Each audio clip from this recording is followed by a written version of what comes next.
I'm Mark Diano. And I'm Desiree Hadley. Welcome to the second episode of Hold the Line with Mayor Baraka. And Mayor, today we're going to talk about a subject that has been on a lot of parents' minds, recently, returning to school during a national pandemic. Yeah. And I'm going to have Mark lead into the first question with that. Sure. If you were the governor, what would you do, Mayor?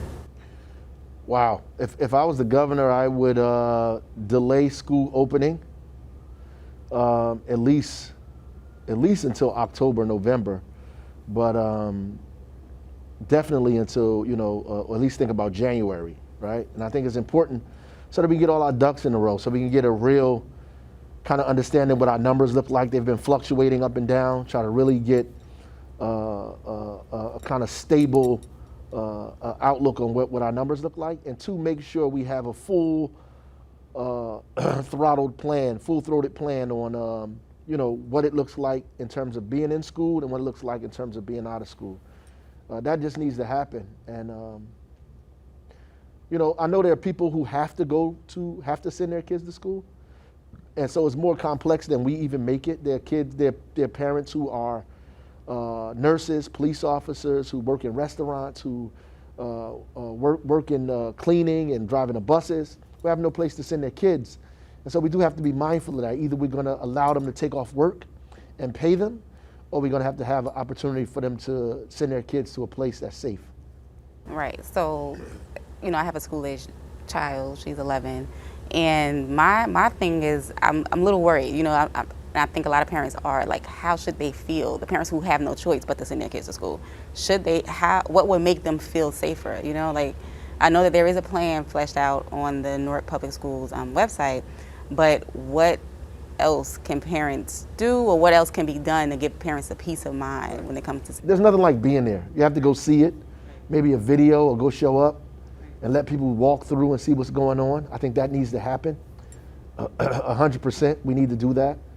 And then we should also be taking responsibility for this as an entire city, like making sure that there are spaces available for kids, opportunity for places for people to go, to be a part of an educational environment, not just on the superintendent and the school system, but ultimately he has to prepare the schools to be open and ready for parents that need to send their kids there. And that's just important. Mayor, through the COVID crisis, you've talked about how the COVID crisis has exposed certain problems in urban communities in terms of health care and other things. Do you see the same thing with the schools? Has it exposed something in the schools, or does... Sure, absolutely. I think inequity lives in every system in this country. So obviously when we wanted to go to the kind of virtual space, many kids are not prepared. Many families are not prepared for that. They don't have the hard structure or the soft structure to be able to participate in the kind of virtual atmosphere. We have to create that. And so it's also important to force the state and the local governments to be able to create an opportunity for young people to engage virtually, particularly since the jobs that are being developed and created in the next 10 years are not even known, that they have something to do with technology. And I think this virtual space is here to stay. And so it's incumbent upon us to create an opportunity for our families to be able to participate in it. And so that COVID unearthed all of that we just don't have access, that the digital divide is wider than we even imagined. Flu season is coming up. If the possibility of a COVID outbreak happening in the schools is possible, even with a limited number of kids, how do you think... We got to take them out of there. Okay. We got to take them out of there. Right. We have to move, just like we moved in the beginning. Shut school down, move people out of there, go back to shelter in place. That's what we're going to have to do. Right. It's going to be devastating for us. Yeah. And there's no beating around the bush. It's going to be horrible. It's a horrible, horrible thing to contemplate for us in all ways, but it's going to have to happen. Right. Because I know as myself, I would feel comfortable sending my daughter back physically in the school like around January. Like I feel like then maybe things will be a little better. I don't know. Hopefully. Yeah. You go back to that as governor, or trying to make decisions for the whole state is very difficult. Do you Does the city, do the superintendents, do you as the mayor have the power to say, no, we're going to open in October? You know, let Yes. Milburn open now, but we're going to. The governor has the authority to do that with the commissioner of education. They can do that. Can you do that? As the mayor, no, I can't do that. You can't say, you know, No. Governor, I want to hold Newark back. No. I'm having trouble telling them I want to close some stores down. Liquor store. I can't tell them to close or open the schools. I don't have the authority to do that. Newark is not controlled by the mayor. Because local control doesn't mean the mayor controls it. It means the people of the city control it through a vote, through an elected school board and a superintendent that was appointed by that elected school board. They have the complete authority. Have you and other urban mayors lobbied the education commissioner to say, listen, this might really be very dangerous, not only for our children and their families, but our staff? No, I think the discussions are starting to happen.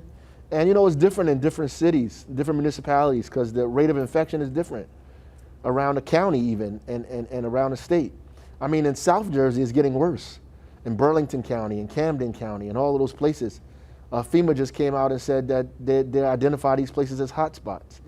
They're just getting worse. And, you know, apparently some things need to happen down there that early on they didn't have this, and now they do. But it's different in different communities. So the governor has to kind of be aware of all of the communities and not treat everybody as this kind of monolith and give people the opportunity to make decisions based on what's going on in their city. Parents who have to homeschool, right? So parents who choose or who have no choice but to have their kids homeschooled, but stay home or work with them from home. Should they be worried, you know, because they're not trained teachers, you know, should they be worried about how far along their kids are or how far along they have to go, or if they're getting the necessary education, even with the virtual learning? Do you think that some parents might be a little insecure about, like, hey, I don't even know if my kid is grasping the way I'm explaining certain things? So there's a whole process for homeschooling, Right. number one. You can't just up and say I'm homeschooling. Right. You have to give the district notice. The district have to come and, you know, kind of approve the stuff that's going on in your home. And then there's a wealth of material online and other places that help parents deal with the idea of homeschooling. So you're not really on your own. There are probably millions of Americans who do this, Right. and there's a lot of resources for people who actually homeschool. So it's not a strange kind of idea. The problem is if you're too busy, if you have to work and do all these other things, it's Right. going to be an impossibility for you. Right. I think that was more so what I was getting at. The parents who don't have the you know, luxury or even the time to just devote those hours during the day to make sure. I mean, everybody are not like these kind of stay-home, rich suburban moms, you know, or middle class to an extent where you can stay home and do that. Sometimes both parents have to work, or you're in there by yourself. And those are things we have to keep in, to be considerate about as our neighbors, as a community in the city of Newark. When we say, oh, just shut everything down, you have parents who now their job is open, and they have to determine whether they're going to keep their kid home or put food in the refrigerator. And so they have to make a hard decision about what they're going to do. And it's a difficult and harrowing decision. And this puts a lot of pressure on the superintendent in the district to make sure they have an environment that's safe for these kids. Right. So hypothetically, would you feel comfortable sending your child back to school in September? Today, no. Okay. Absolutely not. Not today. And I think most parents that can keep their kid home should. I think if you can keep your kid home, you should keep them home, 100%. If you can do that, do that. And I'm not judging people who can't. I just think that the superintendent has to create, and I think he did, create an environment for them that's safe so they can be at work comfortable, not thinking about, you know, is my kid in trouble? Right. Okay. What are you hearing from the constituents about this? Are they sort of 1/3 go back, 1/3 don't, 1/3 don't know? I'm not sure. I get a lot of people that are afraid to send their kids to school. I know everybody has anxiety. That's number one. I think there needs to be a poll done. And I think the district is doing a kind of survey, but I think something needs to be done to be able to determine where families think and what they feel. And you would bring that to the education commissioner as evidence Yeah. that we have real serious concerns here. Statewide, you know, what's going on. It's apparent everybody is nervous. And they have a right to be. They should be. They should be. Okay. I would be. When it comes to school-age children and the kids going to school, how do you, the parents who don't have an option but to send their kids to school, how do you expect these kids, who kids can barely keep their hands to themselves, how do you expect them to know or to be mindful of social distancing? Or to be mindful They of, can't be. And it is going to be up to adults, just like they have to instruct kids on everything. right. I mean, kids come to school, that's the purpose of school, to acculturate them, to give them information, to guide them. And the adults are going to have to do that in a very creative and imaginative way. That's Okay, our Mayor. 15 minutes. Yeah. Yeah. So thank Just you. want to congratulate Kamala Harris for her Yes. vice presidential pick. Yes. Good job. Yeah, Yep. I'm excited about that one. Yep. Fellow Howard That's it. graduate, right? That's right, HU. Right. First Howard graduate to ever be a vice president or presidential. Candidate, Yeah, there you absolutely. go, right? That's Absolutely. amazing. Yeah. Thank you, Mayor, and thank you everyone out there for watching. Make sure you tune into the next episode of Hold the Line, and remember to mask up and stay safe.